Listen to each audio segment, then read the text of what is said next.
Salut à tous, c'est Pang de la chaîne, bienvenue sur cette vidéo qui aujourd'hui va parler hypnogrossesse. On va un petit peu commencer à bosser sur cette façon d'accompagner les futures mamans à l'accouchement et à bien gérer la grossesse. Il y a beaucoup de systèmes qui ont été développés aux États-Unis. Il y a notamment celui Hypnobirthing de Mary Mongan qui a été un des points de référence sur ce sujet. Maintenant, vous trouverez assez facilement son ouvrage, il est en anglais, et vous trouverez également beaucoup de personnes qui ont développé leur propre méthode. L'important est que vous puissiez accompagner au mieux ces futures mamans, mais pas que. Le partenaire ou la partenaire qui va être avec la future mère, et il est hyper utile de bien prendre en compte ce système. S'il n'y a pas, et ça peut arriver, il y a une absence, l'important c'est de pouvoir trouver une personne de soutien. Ça peut paraître un peu particulier parce que on se dit non mais la personne vient nous consulter parce que elle souhaite avoir un enfant et elle souhaite se débrouiller pour ne pas avoir trop de douleur, pour ne pas être mal à l'aise, pour peut-être vivre sans péridurale, l'accouchement, etc., etc. Et se dire oui mais c'est pas important la personne qui va la côtoyer ou pas, ou quelqu'un qui peut l'aider, eh bien plus qu'il n'y paraît. Non pas que la personne de confiance ait besoin d'être là constamment, c'est juste qu'elle va pouvoir lui permettre de travailler ces exercices, et si c'est une personne qui est vraiment proche, c'est aussi la personne qui va... alors là, on va plutôt parler des personnes qui vivent avec ou qui sont très très proches, qui aura préparé un sac, aura préparé déjà une stratégie si à un moment donné, c'est le moment et qu'il y a déjà des contractions. Après, c'est peut-être juste des contractions qui n'aboutiront pas sur les premières ou qui vont commencer le travail quoi qu'il arrive. Donc, prendre toujours en compte, bien sûr, la femme qui veut venir pour bien vivre sa grossesse et son accouchement, et comprendre le système dans lequel elle est, y inclure un moment ou un autre tout un travail à deux. Ça ne se fera pas immédiatement, mais c'est quelque chose à prendre en compte dans votre boulot. Alors, si vous le faites en cabinet, faut le savoir, il faut avoir la place aussi pour recevoir une deuxième personne. Bon, en général, c'est pas trop compliqué. Si vous êtes quelqu'un qui bosse plutôt online, alors je suis un peu moins chaud avec tout ce qui est hypnogrossesse online, parce que il y a un travail de toucher qui peut être intéressant, qui online est un peu plus compliqué. Maintenant, si c'est la seule chose qu'on peut avoir, on prend ce qu'il y a de plus possible. Donc du coup, prévoir aussi cette disponibilité pour les personnes qui veulent accompagner. Là encore, c'est un plus, c'est pas une nécessité. Dans la démarche d'hypnogrossesse, il y a du coup une volonté chez la personne qui veut accoucher avec l'apprentissage de l'hypnose à vivre la plupart du temps l'expérience de façon la plus positive pour elle. À savoir que Mary Mongan, quand elle l'a créée, c'était donc une infirmière, et tout ce qu'elle nous a enseigné, c'est surtout par rapport à la logique anglo-saxonne.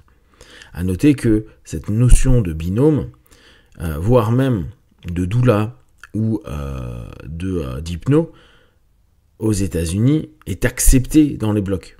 Alors, ça paraît toujours un peu étonnant pour nous en France, nous c'est pas le cas. Mais là-bas, ils paient tellement en cher que ils ont des droits, et notamment la doula, s'il y en a une, peut venir. L'hypno peut potentiellement venir, bien sûr, compagnon peut être présent. Et c'est un élément qu'il faut prendre en compte parce que l'état d'esprit à l'américaine fait que beaucoup de techniques ou de logiques qu'ils mettent en place ne peuvent ne pas être hyper correspondants en France. On ne va pas avoir la possibilité d'avoir les mêmes actions à un moment donné. Donc, moi, ce que je vais tenter de vous partager, c'est vraiment l'aspect global du système et s'axer bien sûr sur tout le boulot auto-hypnose et hétéro-hypnose, d'où l'intérêt potentiel d'avoir un accompagnant, on va dire un caretaker, et permettre d'optimiser le travail et le développement de la transe pour, dans un premier temps, et certainement l'élément le plus important, être dans la gestion de la douleur. Dans tout ce système, on va avoir énormément de recherche d'apaisement, de calme.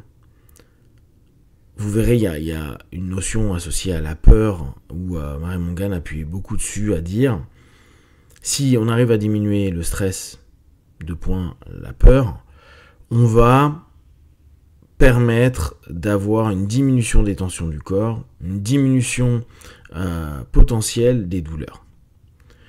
Donc bien sûr, on va retrouver ce qui est déjà enseigné s'il y a des sages-femmes qui vous suivent ou qui suivent en tout cas les futures mamans, de la respiration, de la visualisation. Le gros plus de tout ce qui est hypno-naissance, hypno-accouchement, hypno-birthing, hypno ce que vous voulez, c'est l'état hypnotique. Le blocage potentiel, c'est est-ce que la personne va réussir à un moment de stress, à un moment très attendu, à un moment désiré, et là on parle même pas des moments peut-être où il y a eu des complications en amont, où on doit déclencher, où il y a un paquet d'éléments autres qui peuvent arriver, est-ce que donc elle va être apte, capable, prête à entrer dans une transe qui doit être à minimum somnambulique pour être dans la gestion de la douleur.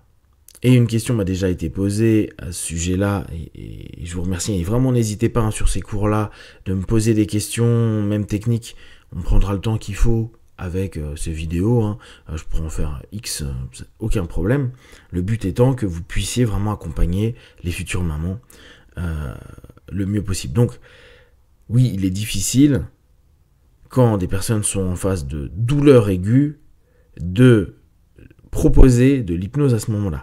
C'est faisable. C'est d'autant plus faisable quand on fait partie d'un staff médical, qu'on a la blouse blanche et autres. Pourquoi ? Parce que le cerveau veut absolument trouver une solution pour éviter de souffrir.